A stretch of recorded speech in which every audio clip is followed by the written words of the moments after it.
কি হলো তীব্র? সত্যি বলছি তো আমি। আপনি তো বলেছিলেন ভালোবাসা নাকি ড্রাগসের মতো, নেশা হয় তাতে। ড্রাগসের অ্যাডিক্টেড না হলেও আমি আজ নেশাগ্রস্ত। হ্যাঁ, তীব্র নেশাগ্রস্ত আমি, বিগত কয়েক বছর ধরে। তার মানে আমিও ভালোবাসি আপনাকে, কারণ নেশাগ্রস্ত আমি। তুরের কথার আগামাথা মিলছে না, সবটাই কেমন গুলিয়ে যাচ্ছে। তীব্র, চলুন না ভালোবাসার খেলা খেলি, যে খেলা আপনি কখনো খেলতেন আমার সাথে। আজ না হয় আমিও সেই খেলার ভাগীদার হব, তখন আপনার বন্দিনী হয়ে, আর এখন একজন প্লেয়ার হয়ে। কথাটা শোনা মাত্রই তীব্র সজোরেই ধাক্কা মেরে তুরকে নিজের থেকে সরিয়ে নিল। বিস্ময়ের শেষ সীমান্তে গিয়ে তাকিয়ে আছে তুরের দিকে।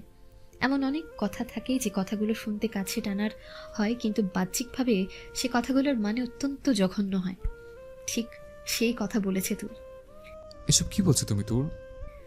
তুরের শক্ত চোয়াল নরম করে সেই রহস্যময়ী হাসি ফুটিয়ে তীব্রকে বলে, বারে, যে কারণে এসেছেন সেই কারণেই কথা তো বলছি। এই জন্যই তো এসেছেন আপনি আমাকে দিয়ে নিজের। কথা শেষ করার আগেই ওর গালে সজোরে চড় বসিয়ে দেয় তীব্র। রাগেই কাঁপছে শরীর। চড়টা এতটাই জোরে ছিল তুরের ঠোঁট কেটে রক্ত পড়ছে। তুর উঠে দাঁড়িয়ে বাম হাতের বৃদ্ধাঙ্গুল দিয়ে ঠোঁটের রক্ত মুছিয়ে তার তর্জনী আর বৃদ্ধাঙ্গুল দিয়ে ঘষে তাকিয়ে বলে, খারাপ লাগছে শুনতে, তাই না? কিন্তু এটাই সত্য। আমি জানি 5 বছরের নতুন কোনো বন্দিনী করেছেন কি না, তবে এইটা জানি আমাকে ছাড়া আপনি কাউকে মনের মতো পাননি। তীব্রের দিকে তাকালো। I am right doctor Raihan? তীব্র অবাক হয়ে দেখছে ওকে। এ তার তুর নয়। আবার ডোন্ট কেয়ার ভাব নিয়ে তুর বলে, কারণ এত কিছুর পর দেশে ফিরে এমন করলে এর চেয়ে ভালো কিছু বলা যায় না। আচ্ছা, বাদ দিন, তা নিয়ে আপনার আফসোস নেই। তোমার সত্যি এসব মনে হয়? আমি দেশে ফিরেছি এর জন্য যে নিজের লাইফে তোমার চেয়ে বেটার কাউকে পাইনি।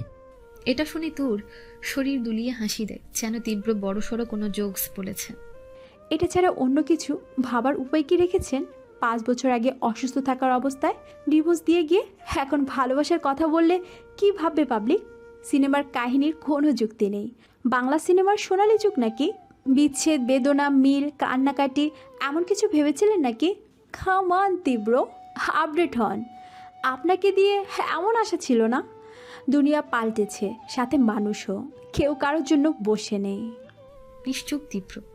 You know that? ডিভোর্সের পর যে কোনো সম্পর্ক অবৈধ। সেই হিসেবে আমাদের সম্পর্ক, যদিও তার কোনো মানে নেই, কারণ প্রথম থেকেই আমাদের সম্পর্কে লিগ্যাল দিকটাই ছিল না। সেই হিসেবে আমার, চল ছাড়ুন, ভালো লাগছে না আমার। আটকে যাচ্ছে দূরের কথা। কিছুক্ষণ চুপ থেকে করুণভাবে তীব্রর দিকে তাকিয়ে ভেজা কণ্ঠে বলল, আমি আর সেই তুর নেই যাকে আপনি রেখে গিয়েছিলেন। সে অনেক আগে মারা গেছে। তাকে খোঁজার ব্যর্থ চেষ্টা করবেন না। নিজের মতো থাকেন, আর আমাকে আমার মতো থাকতে দিন। তুর আর এক মুহূর্ত অপেক্ষা করলো না। ওই অবস্থায় দৌড়ে সেখান থেকে বেরিয়ে গেল। এতক্ষণ ঘুরে ছিল তীব্র। তুর চলে যাওয়াতে ধ্যান ভাঙে। তোর দাঁড়াও, শোনো আমার কথা। তীব্রর পিছে গেটের বাইরে আসতেই দেখে তুর একটা সিএনজিতেই উঠে চলে যাচ্ছে। তুরকে বারবার দাঁড়ানোর কথা বললেও তুর থামে না। ও কিছুটা দৌড়ে ধরতে পারে না ওকে। সেট বলেই রেগে হাঁপাতে লাগলো। পরে ভেতরে যেতেই ঋদ্ধর সামনে পড়েছে। ঋদ্ধ, গাড়ির চাবিটা দাও। তীব্রকে উত্তেজিত দেখে ঋদ্ধ ভারী কণ্ঠে বলল, স্যার এতটা উত্তেজিত হবেন না, শান্ত হন। ঋদ্ধ, তোর সব জানি আমি। আপনার সাথে ওর দেখা হওয়ার পর কি হতে পারে ধারণা করতে পারি, কিন্তু আপনাকে আরও অনেক কিছু জানানোর আছে যা আমি 4 বছর ধরে আপনি জানতে চাইলেও বলিনি। তীব্র ঋদ্ধের কথা বুঝল না। সবকিছুতেই অস্বাভাবিক লাগছে। তুরের কথাটা না যতটা স্পষ্ট ছিল, ঋদ্ধের কথা তার চেয়েও বেশি ধোঁয়াশা। ঋদ্ধ এমনভাবে বলছে যেন তুরের সাথে যাই হোক সবটাই ওর নখদর্পণে ছিল। ও ছোট করে বলল, ঋদ্ধ। ঋদ্ধ নিচের দিকে তাকিয়ে চুপ থেকে একটা দীর্ঘশ্বাস ছেড়ে তীব্রের দিকে তাকিয়ে বলল, স্যার কাল আপনাকে অফিসে যেতে হবে, আপনাকে কিছু দেখানোর আছে। কিন্তু প্লিজ স্যার, আর কিছু জানতে চাইবেন না, কাল সব জানবেন। তীব্র আর কিছু বলার আগেই ঋদ্ধ চলে গেল। তীব্র কি হবে ভেবে না পেয়ে ভেতরে চলে গেল। পরের দিন, আজ কয়েক বছর পর নিজের কেবিনে এসেছে তীব্র। সবকিছু আগের মতোই আছে, এতটুকু চেঞ্জ হয়নি। যেমন রেখে গিয়েছিল তেমনভাবেই সব সাজানো। অফিস আসা মাত্র পুরানো সব স্টাফের কৌতূহল বেড়ে গিয়েছে। পুরাতনদের সবাই তীব্রের সাথে কথা বলার জন্য বেশ উৎসুক। তীব্র সবার সাথে বেশ হাসি খুশিভাবেই কথা বলেছে। তবে একটা ব্যাপার বুঝতে পেরেছে, নতুন পুরাতন সবার মাঝেই একটা চাপা উদ্বেগ। ও সেসবে পাত্তা না দিয়ে কেবিনে এসে বসে। ম্যানেজার আগের চেয়ে কিছুটা বেশি বয়স্ক মনে হচ্ছে। তিনি তীব্রকে যাবতীয় ব্যাপারগুলো বোঝে, কিন্তু তীব্র অন্যমনস্ক হয়ে টেবিলে হাতের কোনোই রেখে কিছু একটা ভাবছে। ম্যানেজারের কথার মাঝে অন্যমনস্ক তীব্র বলে উঠল, বৃদ্ধ কই? হঠাৎ কথার মাঝে বাঁধা পড়ায় অপ্রস্তুত হয়ে পড়লেন তিনি। কিছুটা অস্বস্তিতে বলে উঠলেন, ও কোনো একটা ফাইল আনতে গিয়েছে, এখনই চলে আসবে। তীব্র কিছু জিজ্ঞেস করবে, তখনই দরজার পাশ থেকে ঋদ্ধের আওয়াজ পাওয়া যায়। May I? তীব্র ওদিকে তাকাতে ঋদ্ধ কেবিনে ঢুকতেই বলে, কতদিন পরে এই কথাটা বলার সুযোগ পেয়েছি। উফ। তীব্র ওর হাতে একটা ফাইল দেখতে পায়। কোথায় গিয়েছিলে তুমি? আর ফোন বন্ধ ছিল কেন? বেশ গম্ভীরভাবে। কথাটা শুনে ঋদ্ধ পকেট থেকে নিজের ফোন বের করতেই দেখে ফোন সত্যি বন্ধ। ও সহযোগিত হয়েই আমতা করে বলে, সরি স্যার, আসলে তাড়াহুড়ায় কখন ফোনটা অফ ছিল বুঝিনি, সরি। তীব্র ওর উত্তরে সন্তুষ্ট হলো না। ভাবে ওকে বলে ওর চোখ ঋদ্ধের হাতের ফাইলে পড়ে। ঋদ্ধ সেটা বুঝে ম্যানেজারকে ইশারা করতেই সে চলে যায়। ঋদ্ধ ফাইলটা তীব্রের দিকে এগিয়ে দেয়। তীব্র ফাইলটা হাতে নিয়ে ফাইল চোখ রেখে খুলতে বলে, কিসের ফাইল এটা? ঋদ্ধ সোজা হয়ে গম্ভীর গলায় উত্তর দেয়, তুর ম্যামের বর্তমান বিএফ এবং তার ফুর্তির সকল প্রকার খরচের অ্যামাউন্টের ডাটা। কথাটা শুনে তীব্র থমকে যায়। ও ফাইল ছেড়ে ঋদ্ধের মুখের দিকে তাকায়। বেশ ঝাঁঝালো কণ্ঠে বলে ওঠে, কি চাতা বকছো? মাথা ঠিক আছে তোমার? প্রচণ্ড রেগে দাঁড়িয়ে যায় ও। ঋদ্ধ মাথা নিচু করে বলে, আমি ঠিক বলেছি স্যার, বিষয় নয় নিজেই চেক করে দেখুন। তীব্র প্রচণ্ড রেগে গেছে। ও দাঁড়িয়ে থাকা অবস্থায় বাম হাতে ফাইল নিয়ে ডান হাত দিয়ে পৃষ্ঠা উল্টায় ঋদ্ধের দিকে তাকিয়ে। ফাইল দ্রুত চেক করতে গিয়ে চোখে যায় টোটাল অ্যামাউন্টের দিকে। সেখানে মোট 5,75,87,000 টাকার উপর জের টানা হয়েছে। আর তা তুরের নামে। এত বড় অ্যামাউন্ট তুরের নামে? অবিশ্বাস্য লাগছে। এত টাকা কিসে খরচ হয়েছে? পেমেন্টের তারিখগুলোর দিকে নজর যায়। 3.5 বছরের বিল এখানে। কোনটা চেক, কোনটা ক্যাশ, কোনটা আবার বিল আকারে জমা দেওয়া হয়েছে। কিন্তু তুরের এত টাকা কিসে লাগতে পারে? বিলের এন্ট্রিগুলো দেখতে কতগুলো ক্লাবের নাম আসে, কিন্তু তুরের নামে ক্লাব থেকে বিল কেন আসবে? তুরকে দেওয়া প্রপার্টির কাছে এই অ্যামাউন্ট কিছু না, কিন্তু তুরের হিসেবে এই অ্যামাউন্ট অনেক বেশি। এত টাকা ও কিসে খরচ করলো? তাছাড়া যে মেয়ে ওকে সহ্য করতে পারে না, সে আর যাই হোক লোভে পড়ে এমন করবে না। এটা তুরের কাজ হতে পারে না। কিন্তু হিসেব তো মিথ্যে বলছে না। তাহলে কি ওকে ভুল বোঝানো হচ্ছে? কিন্তু তাতে কি লাভ?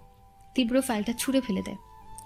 তারপর চেঁচিয়ে বলে, এসবের মানে কি ঋদ্ধ? তোর এত টাকা নষ্ট কেন করবে? ঋদ্ধ শান্তভাবে নিচের দিকে তাকিয়ে বলে, ওই যে বললাম নিজের বিএফ আর ফুর্তি করতে গিয়ে নষ্ট করেছে। ঋদ্ধ, প্রচণ্ড জোরে চিল্লিয়ে। তুমি ভুলে যেও না কার সম্পর্কে কথা বলছো।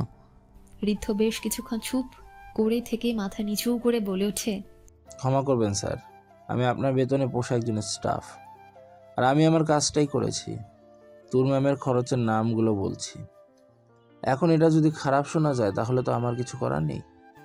আপনার কোম্পানির সাথে জড়িত ভালো মন্দ সব কথা আপনার জানা দরকার।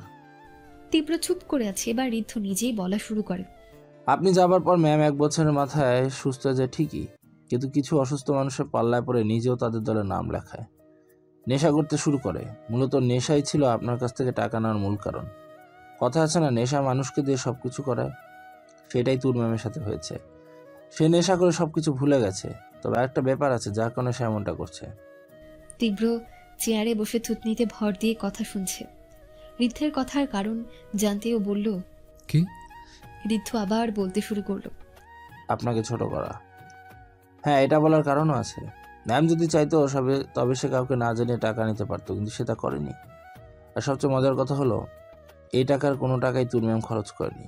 সব টাকায় তার নামে তার সাথে মানুষগুলোর পকেটে ঢুকেছে। তার মাঝে একজন হচ্ছে রিদম, যাকে সবাই তুরে বিএফ হিসেবেই জানে। কথাটা শুনেই তীব্র নিজের চোখ বন্ধ করে নিল। তবে স্যার, আমি সব কিছুর খবর রাখলেও এই খবরটা রাখতে পারিনি রিদম আসলে ওনার বিএফ কিনা, বা ওদের মধ্যে এক্স্যাক্টলি কী সম্পর্ক। তবে রিদম ছেলেটার ব্যাপারে যা শুনেছি, ছেলেটা একটা প্লে বয়। শত শত মেয়ের সাথে সম্পর্ক, তার ইয়াত্তা নেই। সে নাকি তুর ম্যামকে বিয়ে করতে চায়। এখন কি কারণে তা জানি না, টাকার কারণে নাকি অন্য কারণ। তীব্র সবটা শুনিয়ে বেশ কিছুক্ষণ চুপ করে থাকলো। তারপর ঋদ্ধের উদ্দেশ্যে প্রশ্ন করে ওঠে, এসব কথা আমাকে আগে জানোনি কেন? আপনার মনে আছে স্যার, 3 বছর আগে তাইয়ানের মারাত্মক অসুখ হচ্ছিল, যার জন্য আপনি পাগল হয়ে গিয়েছিলেন। এটা সেই সময়ের ঘটনা। আপনি তাইয়ানকে বাঁচানোর জন্য এতটাই দিশেহারা হয়ে গিয়েছিলেন, কোনো কিছুর খেয়াল আপনার ছিল না। আমি যদি তখন এসব আপনাকে জানাতাম তাহলে আপনি আরো বেশি ডিপ্রেসে পড়তেন, কিন্তু তাইয়ানকে রেখে আপনি কখনোই আসতে পারতেন না, তাই তখন চেয়ে বলতে পারিনি। একটা দীর্ঘশ্বাস ছাড়িয়ে ঋদ্ধ। তীব্র নিজেও কথাগুলো ভেবে দেখে 3 বছর আগেই ও তুরের খবর নিয়েও বাদ দিয়েছিল। তুর সুস্থ হয়েছে জেনে অনেক ট্রাই করেছিল তুরের সাথে যোগাযোগ করার, কিন্তু ওর বাবা মায়ের জন্য পারেনি, বরং বারবার ব্যর্থ হয়েছিল। ওনাদের কথা ছিল তুর এখন ভালো আছে, ওকে দেখলে আবার পাগলামি করবে।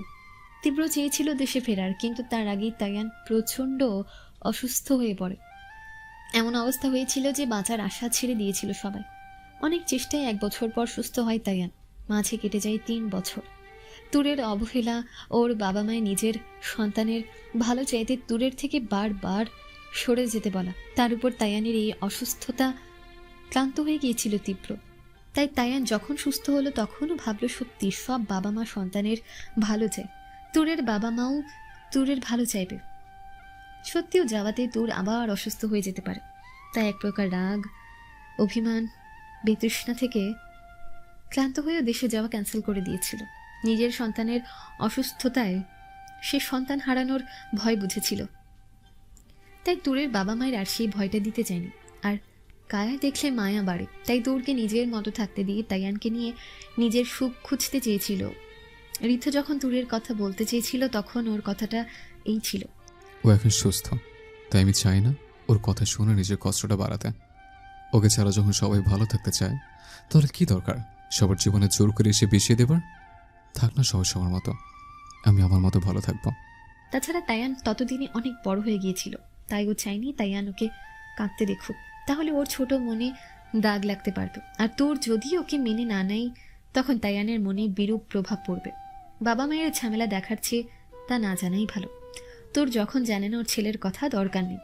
তাইয়ানের ক্ষেত্রেও তাই, দুজনের টানাপোড়েনে বেঁচে থাকার চেয়ে একজনের ছায়াই থাকা ভালো। চাপা একটা অভিমানেই জন্মেছিল তীব্রের মনে।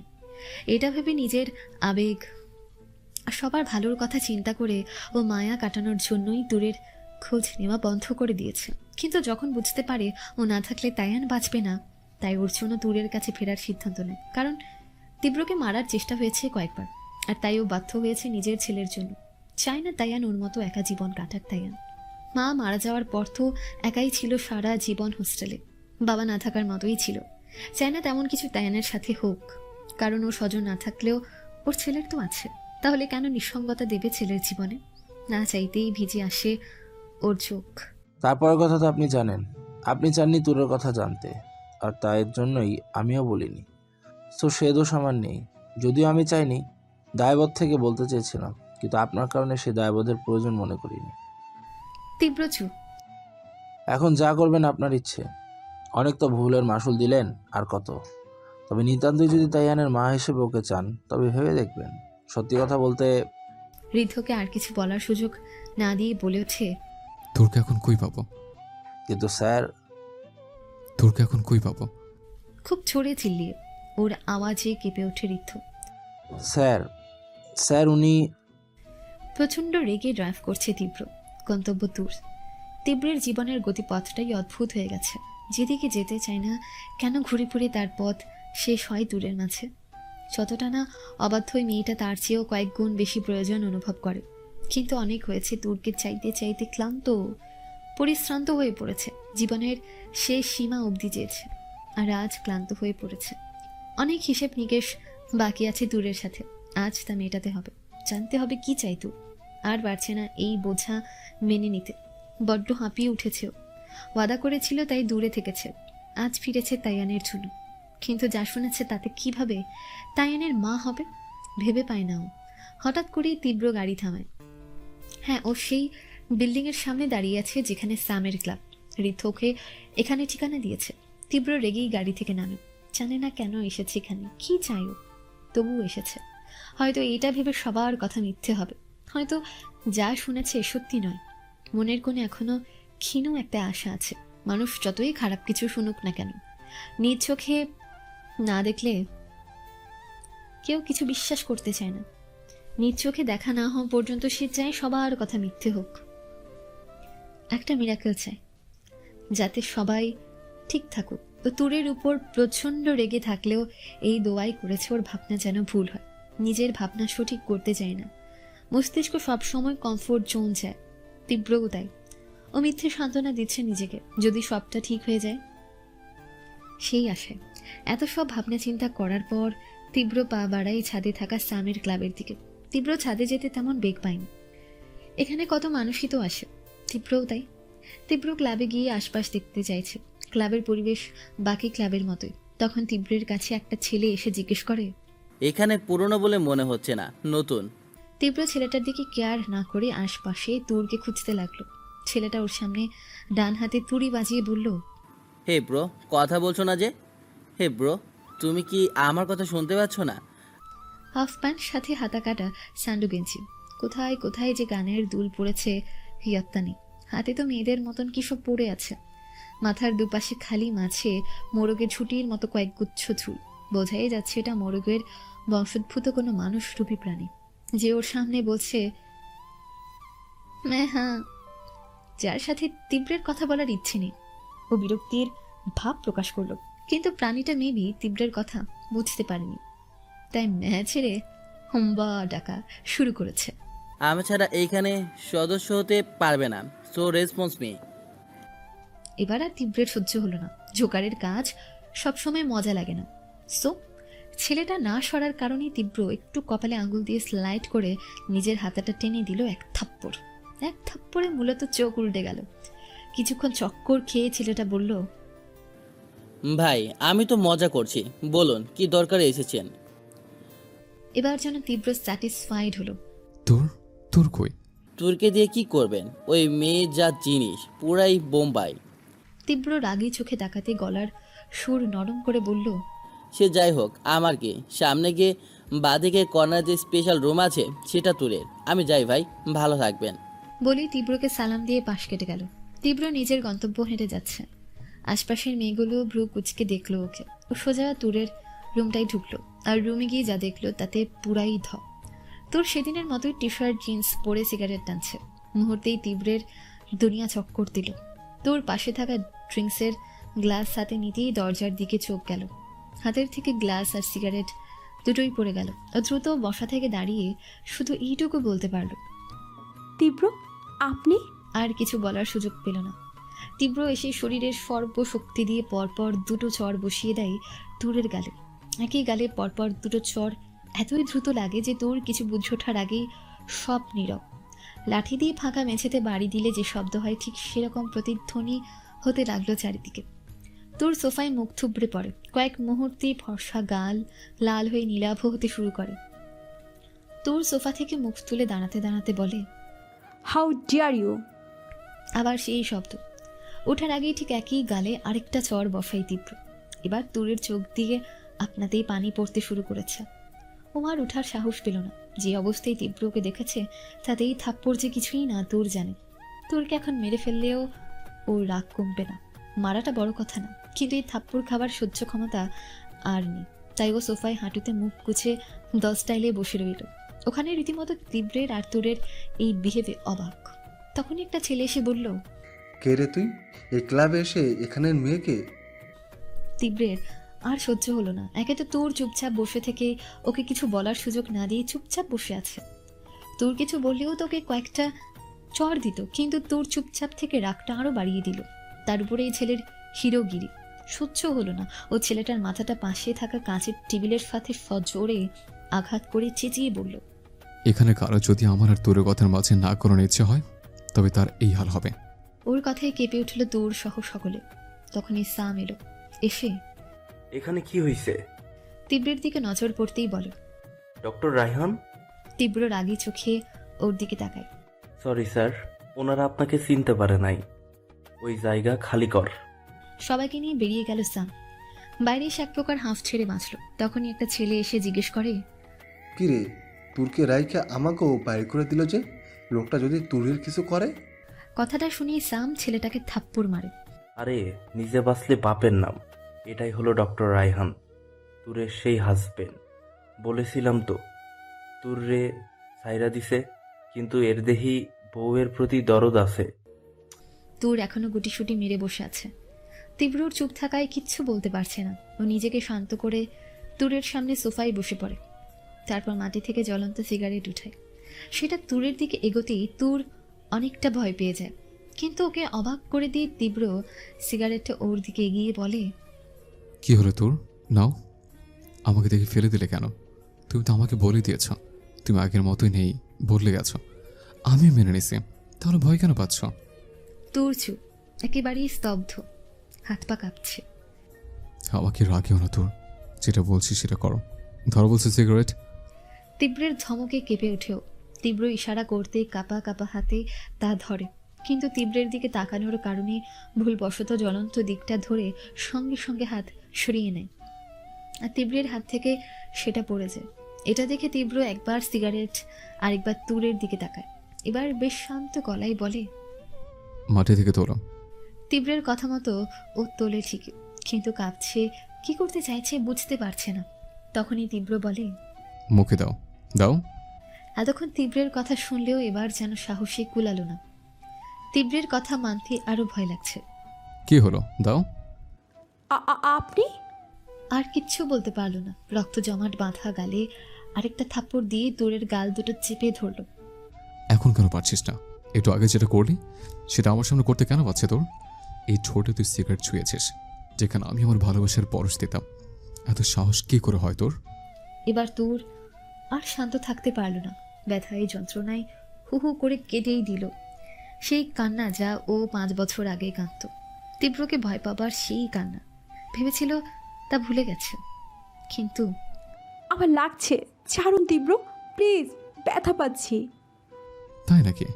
তা কই ব্যথা লাগছে? আমার তো মনে হয়েছিল স্বভাবের সাথে নিজের শরীরের পরিবর্তন করেছিস। আমার ছয় অনুভূতি যেমন বলে গেছিস, তেমনি আমার দেওয়া ব্যথায়ও গায়ে লাগে না। তোর কাঁদতে কাঁদতে বলল, আমার সত্যি লাগছে।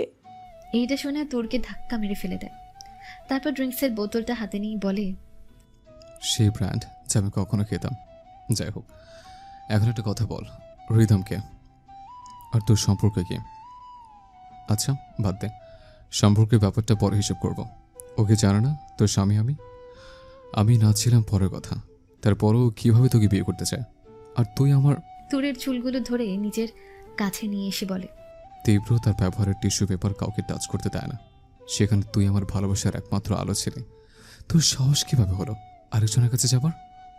উঠে দাঁড়িয়ে সজোরে টেবিলে লাথি মারে। তোর কি করবে বুঝতে পারছে না। তীব্র রিদমকে নিয়ে যা বলছে তাও যেন বোধগম্য হচ্ছে না। নিজের দিশা হারিয়ে ফেলেছে। কি রে, কথা বলছিস না কেন? আশেপাশে কিছু দেখলো, একটা হকিস্টিক পেয়ে তুরের দিকে মারতে গেল, কিন্তু না, ও আশেপাশের সব কিছু ভাঙতে লাগলো, পুরো তছনছ করে দিয়েছে। রিদমকে কি সম্পর্ক? ভালো ভালো বলছি তোর, নাহলে কিন্তু। আমি কাঁদতে কাঁদতে হিচকি উঠে গেছে, শ্বাস নিতে পারছে না। আজকে হয় তোকে মারবো, তারপর নিজে মরবো। অনেক শখ না মরার? তো এসব খেলছিস? যা, তোর শখ পূরণ করে দেব। বল রিদমকে। রি কথাই আসছে না। তীব্রর কাছে এসে হকিস্টিকটা তুলতেই তোর ভয়ে তীব্রর পেট জড়িয়ে ধরে কাঁদতে থাকে। দুনিয়ার সবচেয়ে সেফ স্থান, কেউ চাইলেও পারবে না এখান থেকে ওর কোনো ক্ষতি করতে, তীব্র নিজেও না। সম্ভব না তীব্রের পক্ষে। তীব্র হকিস্টিক হাতে নিয়ে কাঁদছে, ঠাঁই দাঁড়িয়ে আছে, বড় বড় নিঃশ্বাস নিচ্ছে। একসময় স্টিকটা পড়ে যায় হাত থেকে। ও তুরের মাথাটা কাঁপা কাঁপা হাতে ধরতে যায়, কিন্তু কোথাও একটা আটকে যায়। এত কিছুর পর তীব্রের একটা কথা মানতে কষ্ট হচ্ছে, ও ছাড়া তুরের মনে অন্য কেউ থাকতে পারে, অন্য কেউ ছুতে পারে ওকে। না, এটা কিছুতেই পসিবল না। সবটা সত্যির মাঝে এটা মিথ্যা। তুর শুধু ওর, অন্য কারো নয়। তুর কিছু বলতে পারছে না, অনবরত কেঁদেই চলেছে। তীব্র নিজেকে ওর থেকে ছাড়িয়ে ওখানেই হাঁটু গেড়ে বসে পড়ে। তুরের হাতে আলতো করে ঠোঁট ছুঁয়ে নিজের হাতে আবদ্ধ করে বলে, ভালোবাসার জন্য তোমাকে দেওয়া কথা রাখতে তোমার থেকে দূরে চলে গিয়েছিলাম। নিজের দেওয়া কথা বারবার ব্যথা হয়েছে তোমার কাছে ফিরতে, কিন্তু কথা আছে না, মন ঠিকই ভালোবাসার রাস্তা খুঁজে নেয়। আমিও তাই করেছি। তোমাকে তোমার কাছ থেকে নেওয়া দামি কিছু ফিরিয়ে দেওয়ার অজুহাতে তোমার কাছে এসেছিলাম। অন্য বাহানা দিয়ে তোমাকে পেতে চেয়েছিলাম, যাতে তোমাকে দেওয়া কথা ক্ষুণ্ণ না হয়। তবুও তোমাকে চাই তোর।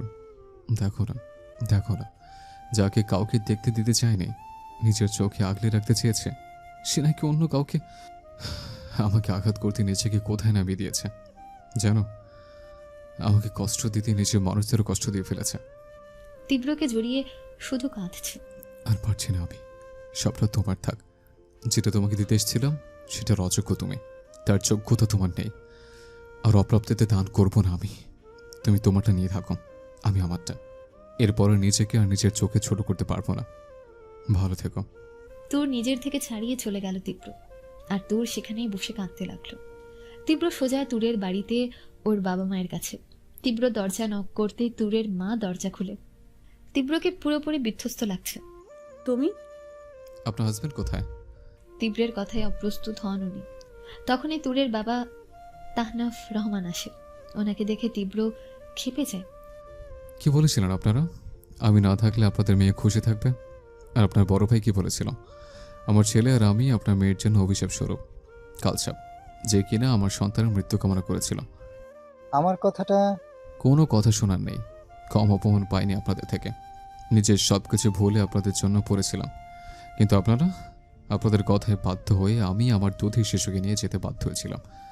মা ছেড়ে বড় করেছিলাম, এমনকি আপনাদের বলেছিলাম ছেলের কথা তুর্কে জানাতে, কিন্তু আপনারা নিজেদের মেয়ের ভালোর জন্য তা করেননি।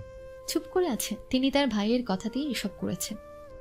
ভালো হয়েছে আপনার মেয়ের, সুস্থ হচ্ছে, কিন্তু স্বাভাবিক না। নিজেদের বুঝ বুঝেছেন, মেয়েকে যা জানতে চাননি। সো এখন আমার কিছু করার নেই। আমি নিজেকে অপমান করতে বারবার পারবো না। ভুল হয়ে গেছে, তার মাসুল দিচ্ছি আমরা। অনেক চেষ্টা করেও তুর্কে ফেরাতে পারিনি। এখন যদি তুমি না পারবো না আমি। বারবার সবকিছুর দায় নিয়ে ক্লান্ত আমি। সেদিন আপনাদের অনুরোধে বাধ্য হয়েছে আপনাদের কথায় বাইরের ওর সাথে কথা বলতে, আর আজ পারবো না। চুপ আছে ওনারা। চলে যাচ্ছে আমি। যেখান থেকে এসেছিলাম সেখানে। তুরকে শুধু ভালোবাসার খাতিরে মেনে নিতাম, যদি না তাইয়ান থাকতো। তাইয়ানকে তুরের মতো মা দিতে চায় না। ভালো থাকবেন। চলে যাচ্ছে। শোনো, আরেকটা কথা, তুর যেন কোনোদিন ছেলের ব্যাপারে জানতে না পারে।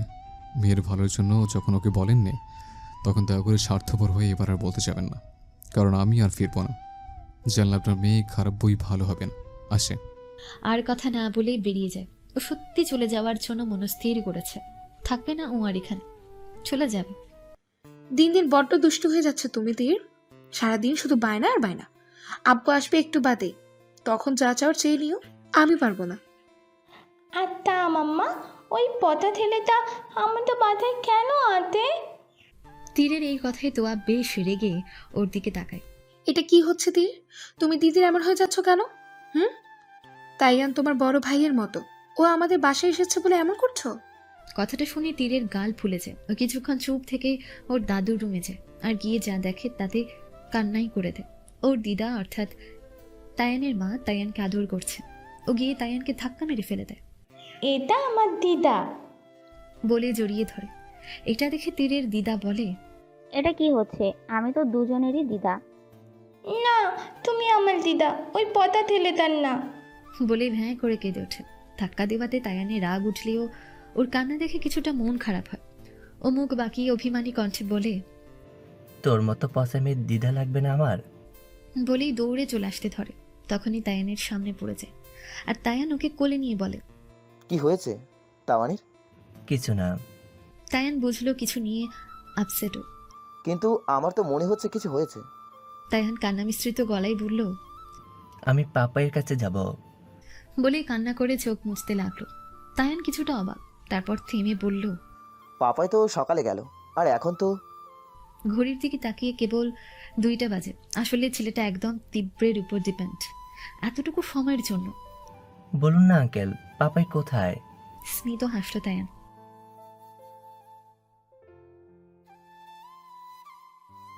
পাপাই ছাড়া খাবো না। পাপাই তো সকালে খাইয়ে দিয়ে গেল আপনাকে। আপনি যদি এখন না খান তাহলে তো উনি আমাকে বকবে, বলবে আমি আপনার খেয়াল রাখতে পারিনি। এটা কি ঠিক? চুপ করে আছে তায়ান। তাহলে আপনি আর আমি আজকে লাঞ্চ করব একসাথে। আপনি একটু অপেক্ষা করেন, আমি ফ্রেশ হয়ে আসি। তায়ানের ভরাট গালে একটা চুমু দিল তায়ান। তারপর ওকে নামিয়ে ফ্রেশ হতে চলে গেল। কিছুক্ষণ পর খাবার টেবিলে ফিরে এলো তায়ান। তায়ান আজকে অফিসের কাজ শেষ করে তাড়াতাড়ি বাসায় এসেছে। টেবিলে তায়ানের বাবা মা, তীর, তায়ান আর তায়ান বসে আছে। তোয়া খাবার সার্ভ করছে। তীর পা দুলিয়ে দুলিয়ে তায়ানকে দেখছে আর ভেঙচি কাটছে। আর ওদিকে তায়ান রাগে ফুলছে। তোয়া তায়ানকে খাইয়ে দিতে গেলেই তীর খেতে ওঠে। আমি কাবলা। তোমার আবার কি হলো? অবাক চোখে মেয়ের দিকে তাকিয়ে জিজ্ঞেস করলো তোয়া। তুমি আমার মা, ওই তেলেকে কেন গাওয়াবে? দেখলে তোমার মেয়ে কি হিংসুটে হয়েছে। তায়ানকে উদ্দেশ্য করে তায়ান মেয়ের দিকে তাকালো। আচ্ছা, আজকে আমি পরীকে খাইয়ে দিই। প্রতিদিন তো মায়ের কাছে খায়। মাথা নাড়াই তীর। ওর মাকে আর তায়ানকে ভেঙচি কাটে। তায়ান ওকে খাইয়ে দেয়, কিন্তু তাতে কুলায় না। ওর দাদা দাদির হাতেও খায়। তারপর তোয়ার হাত থেকে খাওয়ার জন্য বায়না করে। তোয়া তায়ানকে খাওয়াচ্ছিল, কিন্তু তীরের জন্য পারে না। বাধ্য হয়েই তীরকে খাওয়ায়। তায়ানের যেন খুব হিংসে হতে লাগলো। কত মানুষ তীরকে খাইয়ে দিচ্ছে, আদর করছে, কিন্তু ওকে শুধু তোয়া আন্টি খাইয়ে দিচ্ছে। ব্যাপারটা খেয়াল করলো তায়ান। ও নিজেও তায়ানকে খাইয়ে দিতে চায়, কিন্তু বাঁধ ফাঁদলো তীর। আব্বু, তুমি ওকে। পরি, তুমি শুধু আমার হাতে খাবে বলেছিলে, কিন্তু মামুর হাতে খেয়েছো, তাই তাওয়ানকে আমি খাইয়ে দেবো। এটা শুনে তীর কান্না ভাব নিয়ে তায়ানের দিকে তাকালো। তায়ান এবার ওকে ভেঙচি কাটলো। তাতে তীর কান্না করে দিয়ে বলল, আমার মাম্মা আব্বুর হাতেও খেল খাবে বললেই। বলে আবার কেঁদে দিল। তোয়া বেশ রেগে গেল। ওর রাগ দেখে তায়ানের বাবা বলল, রাগ করছো কেন? বাচ্চা মেয়ে, আর বাচ্চারা এমন করেই। ভাই তুই এদিকে আয়। তীরকে নিজের কাছে নিয়ে আসে ওর দিদা। কি মুশকিল, মেয়ে হয়েছে তো ছিচকা দোলে, থামার নামই নেই। ওর দিদা দাদা তীরকে শান্ত করতে লাগলো।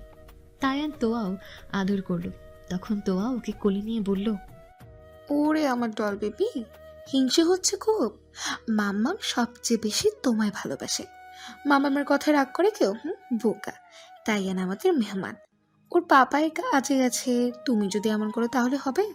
আর আমি তোমাকেই বেশি ভালোবাসি সোনা, তোমার পাপাইয়ের মতো না, তার চেয়েও বেশি। সত্যি আব্বু? মায়ের চেয়ে বেশি কেউ ভালোবাসে না, তবে আব্বু কিন্তু তোমাকে মায়ের মতনই ভালোবাসে, বুঝলে হিংসুট্টি বুড়ি। তীর থামলো। সবাই ওকে থামিয়ে নিজেদের মতো বসে পড়লো। কিন্তু কথাগুলো তায়ানের মনে এফেক্ট করলো। সত্যি তো ওর মা কই? তো আন্টিকে কাল থেকে দেখে আসছে। কত ভালোবাসে তীরকে। ওর মাও তোকে এত ভালোবাসবে। তীরের মতো ওরও মা, দাদু, দিদা থাকার কথা। তাদের কাছ থেকে আদর পাবে, গল্প শুনতে পারবে, যেমন আজও শুনেছে। কিন্তু তীরের জন্য পারেনি, কারণ তারা তীরের দাদু দিদা ছিল।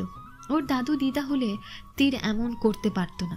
তখন তোয়া তায়ানকে খাওয়াতে গেলে তায়ান বলে ওঠে, তো আন্টি, সবার কি মাম্মা পাপাই থাকে? করুণ চোখে তোয়ার দিকে তাকিয়ে তোয়া কিছুটা অপ্রস্তুত হয়ে হেসে জবাব দেয়, হ্যাঁ, কিন্তু কেন? তাহলে আমার মাম্মাম নেই কেন? আমার কেন শুধু পাপাই? তীরের মতো আমারও পাপায়ের সাথে মাম্মামের থাকার কথা। কথাটা শুনে ওখানের সবাই বিস্ফোরিত চোখে তায়ানের দিকে তাকায়। বড্ড অসহায় লাগছে ওকে। ওনারা নিজেদের মুখ চাওয়াচাবি করলো, কিন্তু কিচ্ছু বলতে পারলো না। তোয়া কিছু বলতে যাচ্ছিল, কিন্তু তায়ান ইশারাই না করে। ওরা চুপ থাকে। তায়ান আর কথা বলে না। তায়ান কথা ঘুরিয়ে তায়ানকে অনেক কিছু বলে, কিন্তু মুখটা ভার করেই ও শোনে। বিকেলের দিকে তীব্র তায়ানের বাড়িতে আসে। এসে তায়ানকে ডাকে। বাবার কণ্ঠ শুনে তায়ান দৌড়ে ছুটে আসে। কাছে আসতেই তীব্র ওকে কোলে তুলে খানিকক্ষণ জড়িয়ে রাখে। তার মাঝে তায়ান আর তোয়া আসে। ওদের দেখে তায়ানকে কোল থেকে নামাই তীব্র। তারপর হাঁটু গেড়ে বসে ছেলের গালে হাত দিয়ে বলে, পাপাই, দুপুরে খেয়েছো তো? মাথা নাড়াই তায়ান। তো আন্টি আর তায়ান আঙ্কেল খাইয়ে দিয়েছে। এটা শুনে হাঁফ ছেড়ে বাঁচে তীব্র। ছেলের গালে চুমু দেয়।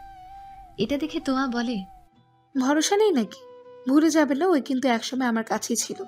আপনার যে ভালো না রাখলেও খারাপ রাখিনি। হালকা হেসে উঠে দাঁড়ায়ও।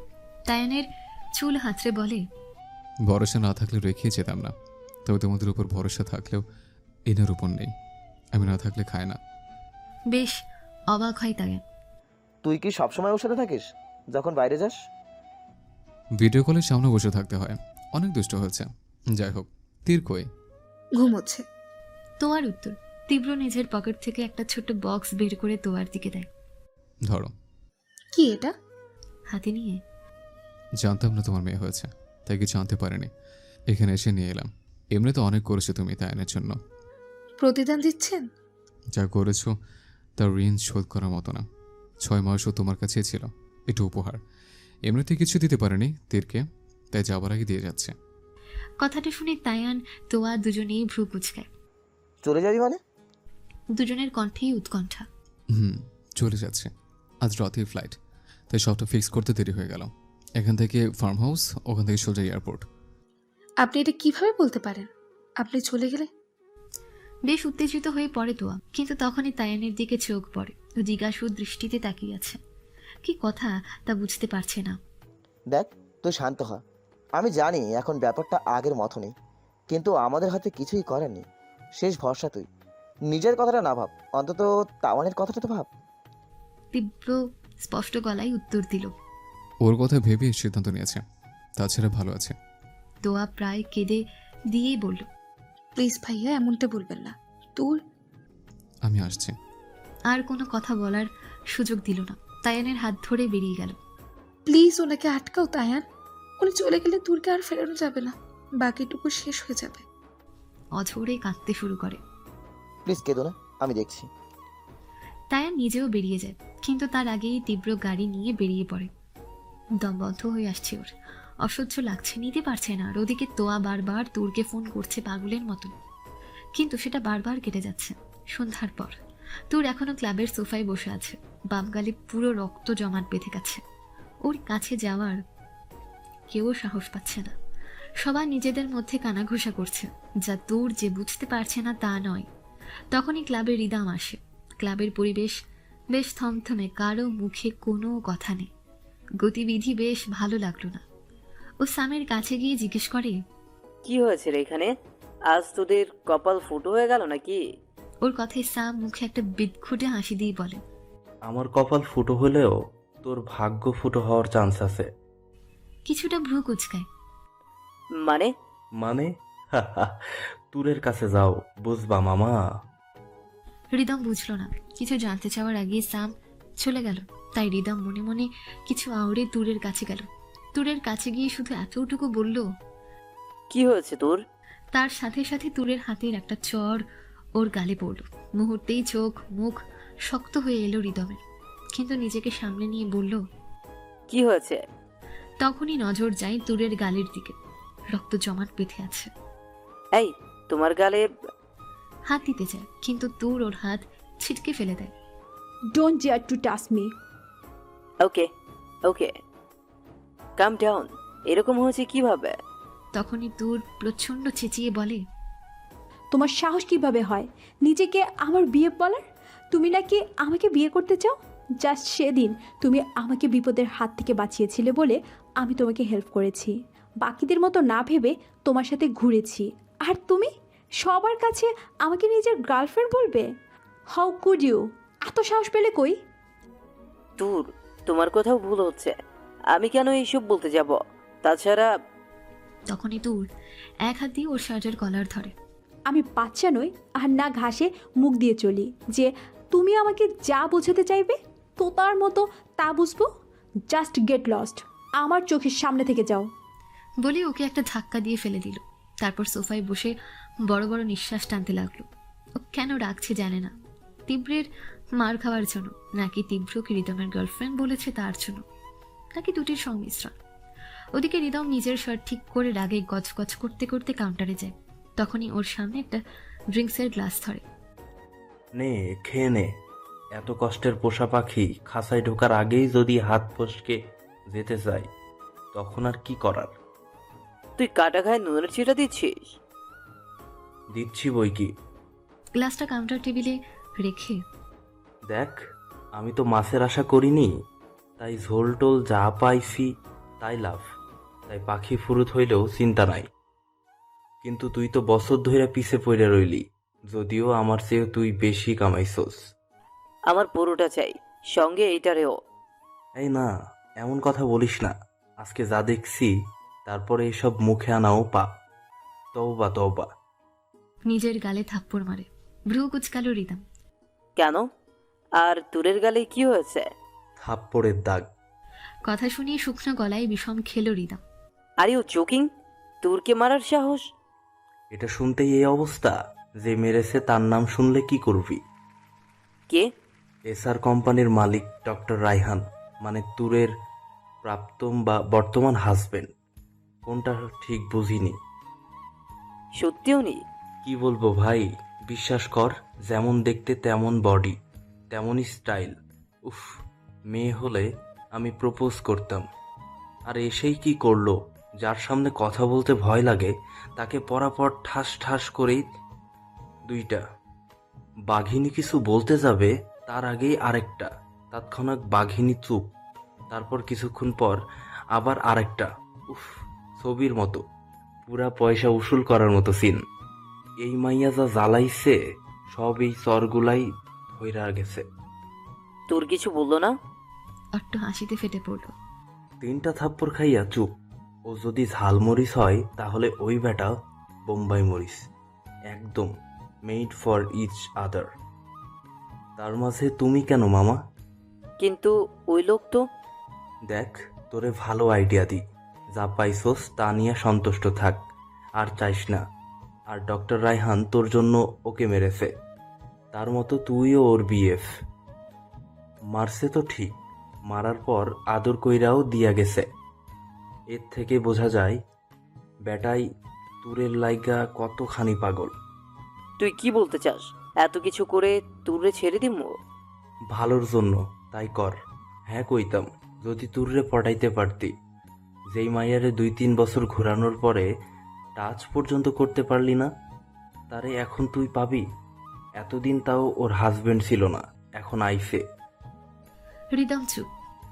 আর এইটা এজন্যই বলতেছি, যখন ডাক্তার রায়হান তুরকে স্ট্রিক দিয়ে মারতে গেছিল, তখন মাইয়া না পালাইয়া বরং ওখানেই জড়াই ধরছে। ভাবতে পারোস? আমি হইলে চুলের মুঠি ধইরা কি করতাম জানি না, কিন্তু হেই তোর জড়াই ধরার সাথে সাথেই ঠান্ডা হইয়া বউয়ের আদর কইরা গেল। আর উনি যাওয়ার পর মারিয়াকে মারছে, কারণ ও বলেছে এরকম হাজবেন্ড হলে বিবাহিত সমস্যা নাই, পটাই ফেলুম। আর এই কথায় ও সেই কি অবস্থা করছে মেয়েটার।